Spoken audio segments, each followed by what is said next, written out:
Hello. All right, we got it. Welcome to Sports Tonight. I'm Fred Kalil, Sean Pennyman, Scott Pennyman, our producer. Sorry, Scott. Fred, how's it going, man? Good, man. All right, here we go. What topics Topic today? number one. Trae Young not there to comment. It's unbelievable. Of course, I think that I think personally, I think we've made this guy out to be a bigger star than he is. All right. Wow. He talks when he wants to talk. He's supposed to be the leader of the team. He's the franchise player. He's the face of the franchise, so to speak. And he hasn't talked yet about Nate McMillan, a guy that he openly criticized and didn't really want around as the head coach. So, come on, dude. You got to step to the mic. You got to talk. He was excused today, excused yesterday. Come on. Yeah, it really seems like, when it comes to Trae, man, it really, a lot of people said that he was maybe the main reason why Nate McMillan is no longer the coach of the Hawks, right? Because of, their relationship wasn't, I guess they just never really seemed to be on the same page, at least from what I understand. So, yeah, it does seem kind of ironic that now a couple of days since Nate McMillan has been let go, and now all of a sudden Trae just kind of comes up missing, right? So, yeah, it seems kind of weird. But, I'm kind of getting the sense of what John Collins was kind of talking about a few days ago when he came out and he said, look, we're not the most mature team. We're not the most, right. we're not, yeah. So, I think this is kind of what you're seeing from Trae right now. I think you're kind of seeing a team where he's the leader of. I guess he should be the leader of because he's the best player.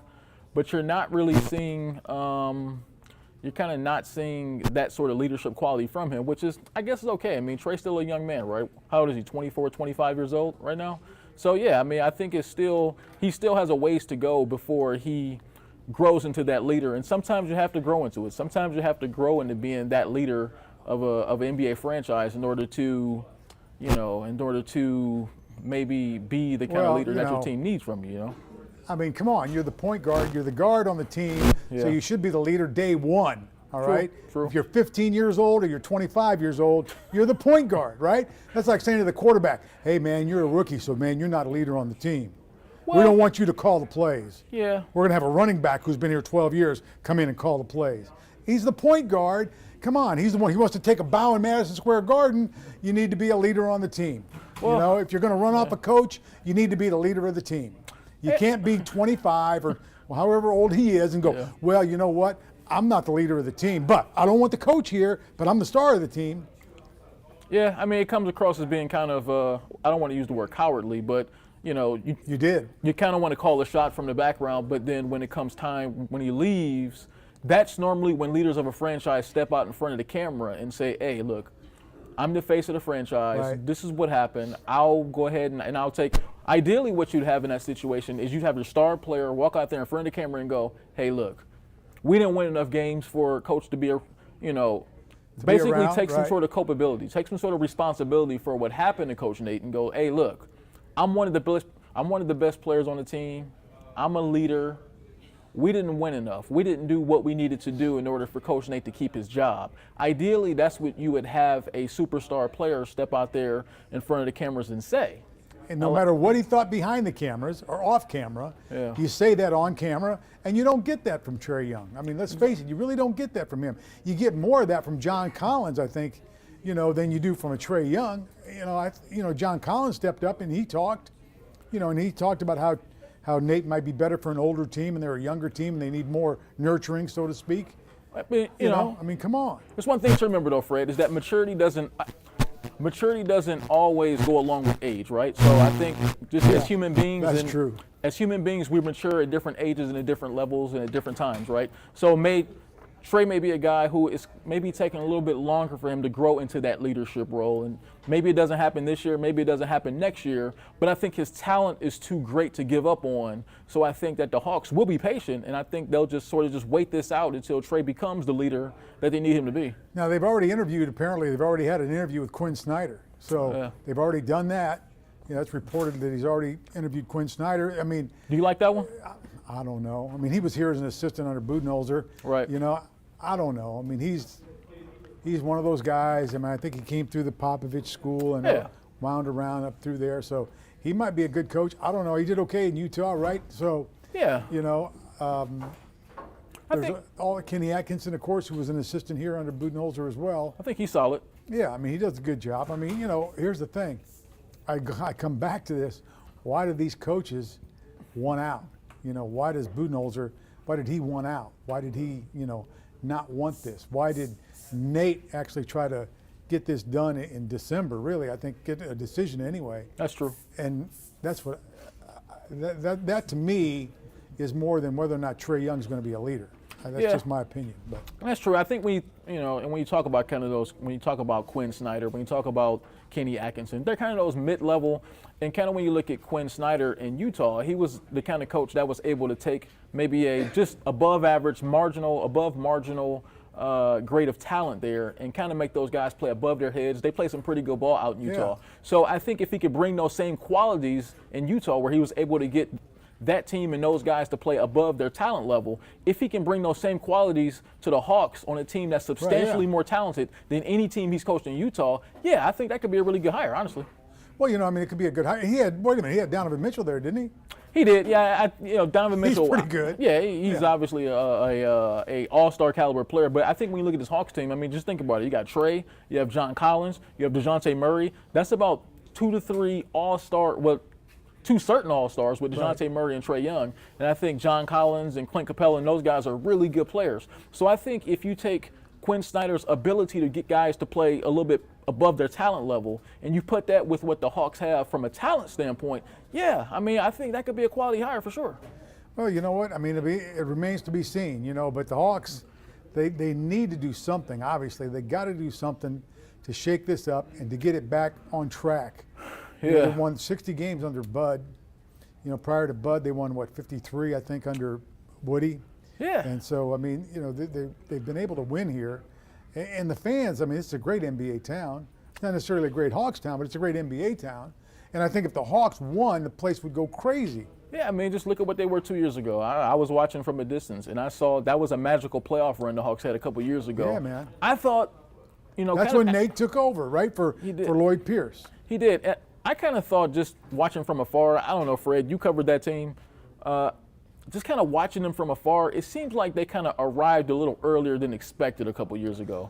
I didn't really know if that was kind of fluky. It was coming out the pandemic and everything. So I thought that was kind of a magical, maybe they kind of arrived there before they were ready. It was kind of reminiscent of, I know back in Cleveland, I covered that 2007 Cleveland Cavaliers team that made the finals with LeBron James. I think LeBron was only 21 on that team. And they kind of arrived at a finals level a little bit before people expected them to.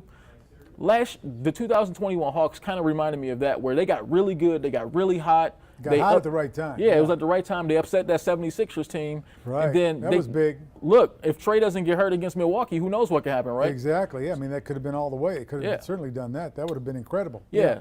But I thought, just a little bit, just watching from a distance, I could be wrong. I thought that team kind of played above their heads a little bit, and I think maybe it kind of had an adverse effect because now it took expectations to that next level. It did, yeah. So the people expected that every year. Exactly. And now they weren't that good, and they lost some pieces that helped them push them in the playoffs, and the roster kind of got retooled a little bit. Exactly. And so but it'll be interesting to see what happens. If they get a Quinn Snyder, if they get. Let's move on to our next topic.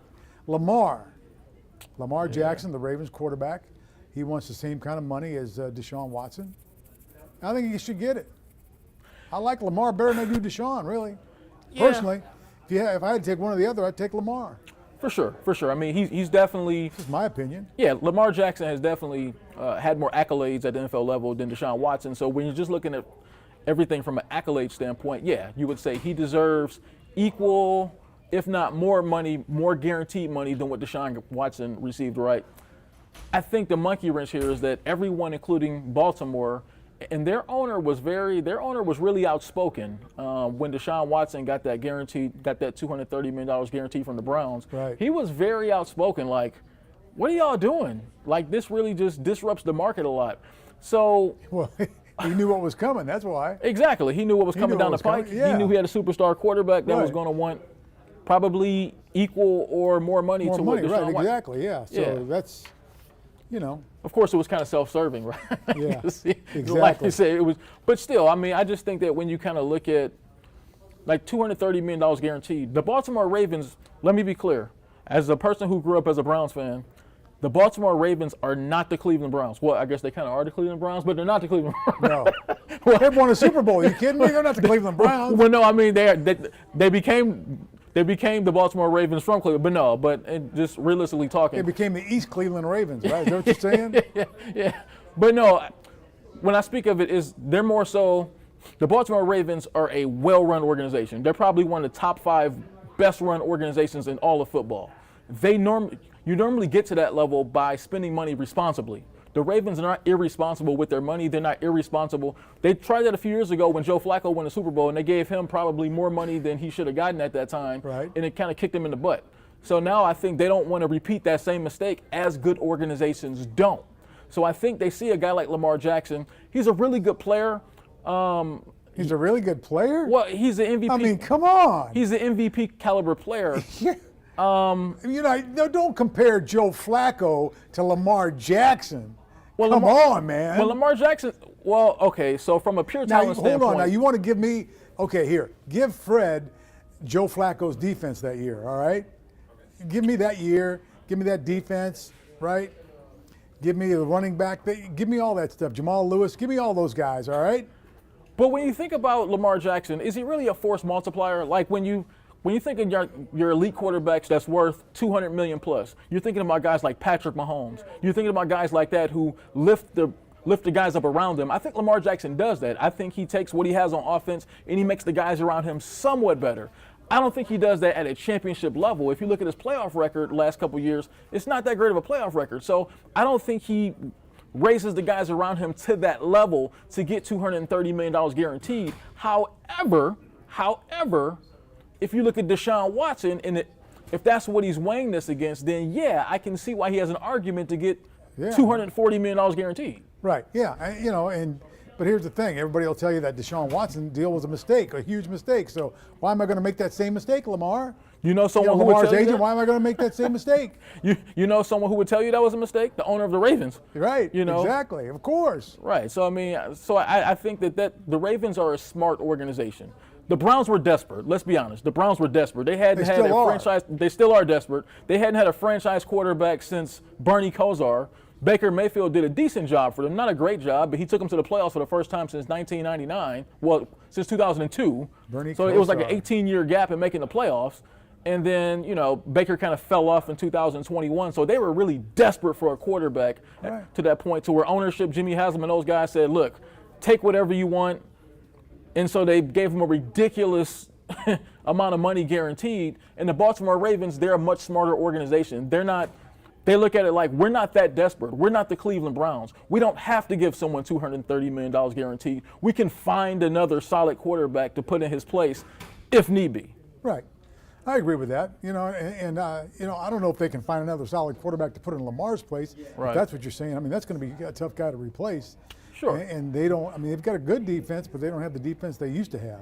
That's true. That's a big key, too. They've got a good defense, but they don't have the defense they used to have. And that's, you need to think about that as well. Yeah, for sure. I think when you look at it from their standpoint, they've won 2 Super Bowls, and they've won them with Trent Dilfer and Joe Flacco. So that's an organization that they feel that if you build the pieces and parts up around the quarterback, you can have a Super Bowl contending team without having a $200 million quarterback. So I think that. Yeah, well, sure. But Ray Lewis? Wait, Ray Lewis won't be a part of these teams. Right. But I think the Ravens have look, the pieces and parts around Lamar Jackson right now on offense might not be great, but I think defensively they're pretty solid. They have Roquan Smith, right, from UGA. That's right, they got Roquan. They gave him a lot of money. The Ravens have a really good defense right now, so I think that there's a lot of quarterbacks that would love to be on that team, in that system, with that defense, with some of those pieces and parts. And I bet if you had maybe not a quarterback who was Lamar Jackson's quality, but maybe like a little drop-off, I bet right now they could still be a really good football team. All right. Next topic. Eric Bieniemy to Washington to work with Ron Rivera and be Ron Rivera's offensive coordinator.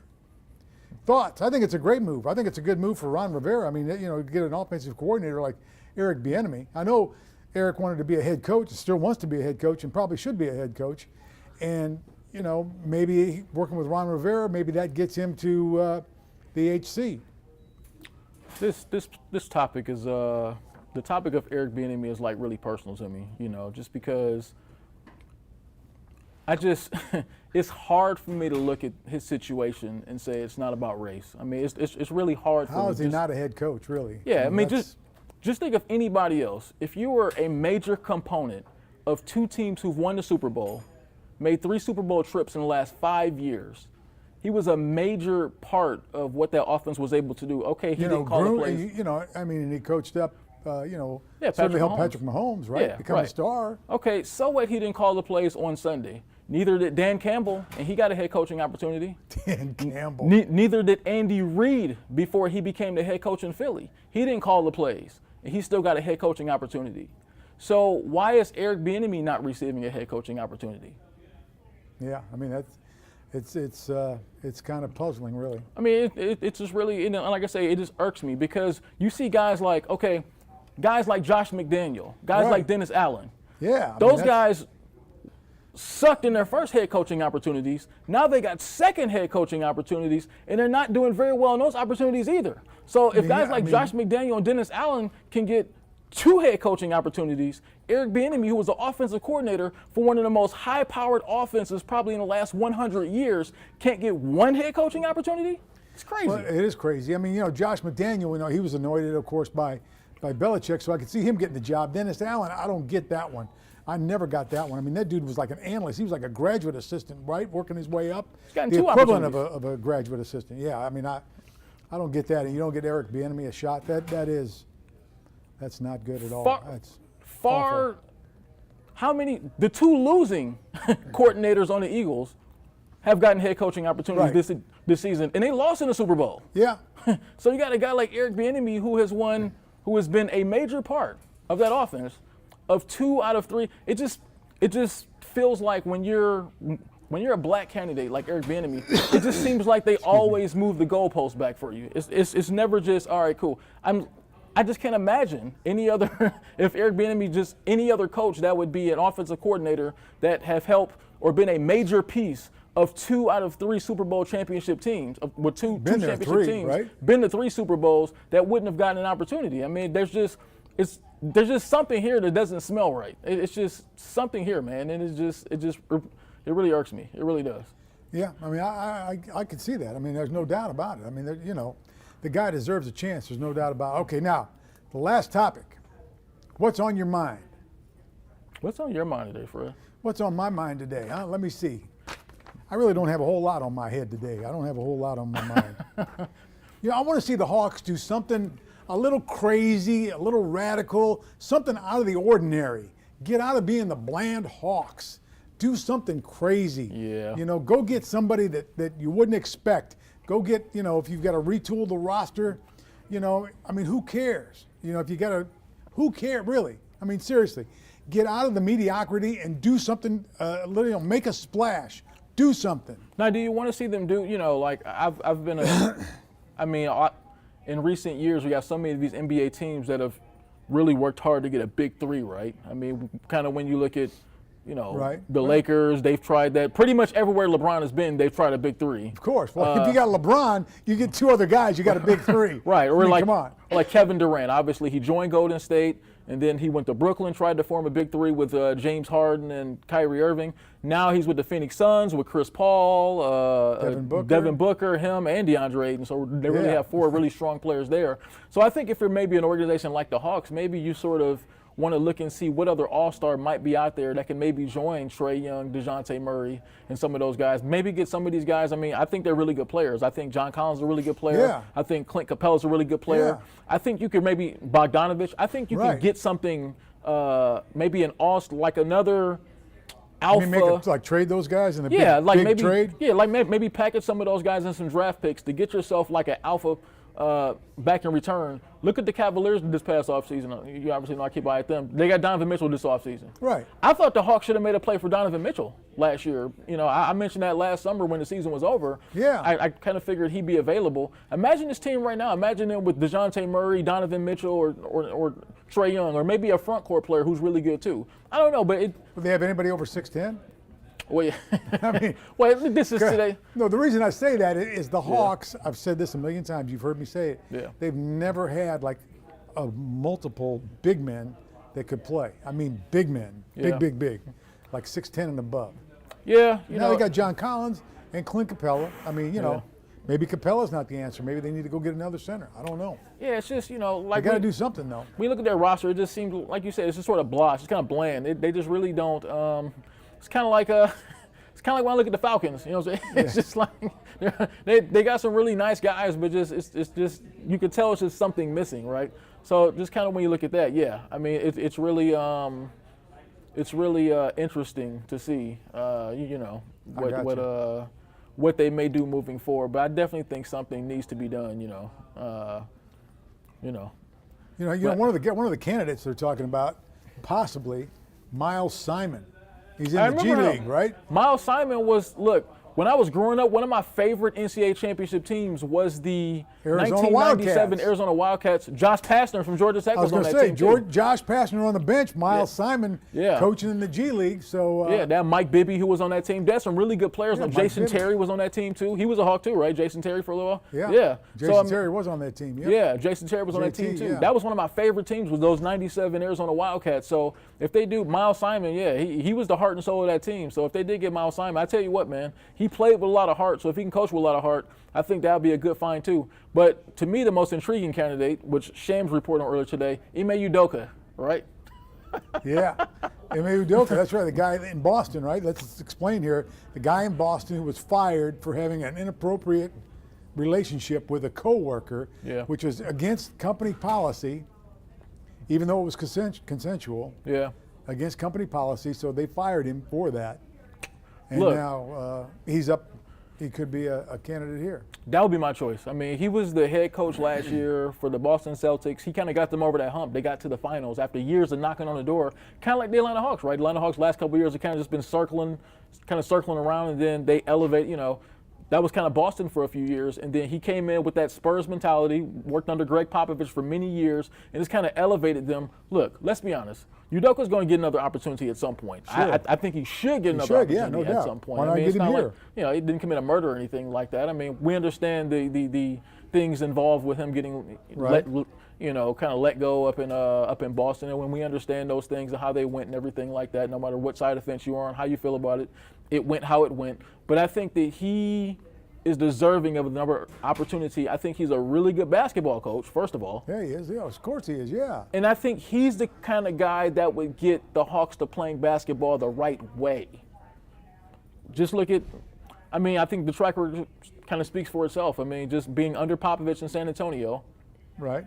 And then last year, getting Boston to play the right way and bringing them within 2 wins of an NBA championship. Right. I mean, and look at the look what he's done with, Jaylen Brown, a guy who's from here. I mean, he's made him into a star. Right. Helped him. Jaylen was good before that. I'm not trying to say that. Right. But certainly, it may have helped him, no doubt. But just think about it. That's the kind of team the Hawks have right now. The Hawks have a lot of good pieces. A couple years ago, like I said, they were in the conference finals, right? Right, yeah. So I think that what they're missing is leadership and guidance.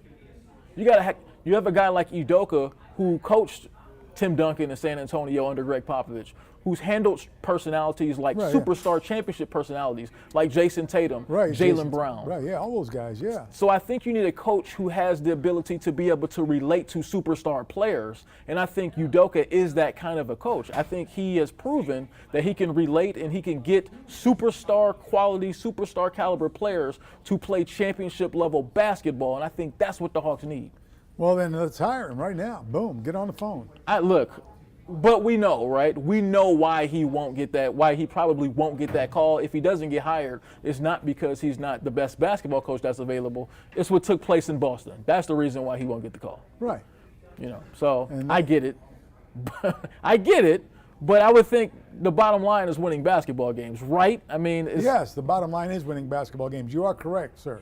I mean, none of us are perfect. I mean, I think everyone is, like I say, I'm not here to speak about what he did and say whether it was right or wrong. That's not all I know. We're not a judge. We're not the jury. We're not a judge, not the jury. All I know, I'm not even an owner for the Celtics. No. All I know is that from a pure basketball standpoint, I don't know who would be a better hire than Ime Udoka for the Atlanta Hawks and for their situation and for what they need right now. Give him a shot. Let's go. I'm all for it. Well, that's going to wrap up Sports Tonight. Thanks so much for joining us. We're Yeah, we're right on time. All right, cool. We're going to wrap it up. We'll see you tomorrow night. Scotty, good job. Later. Good job.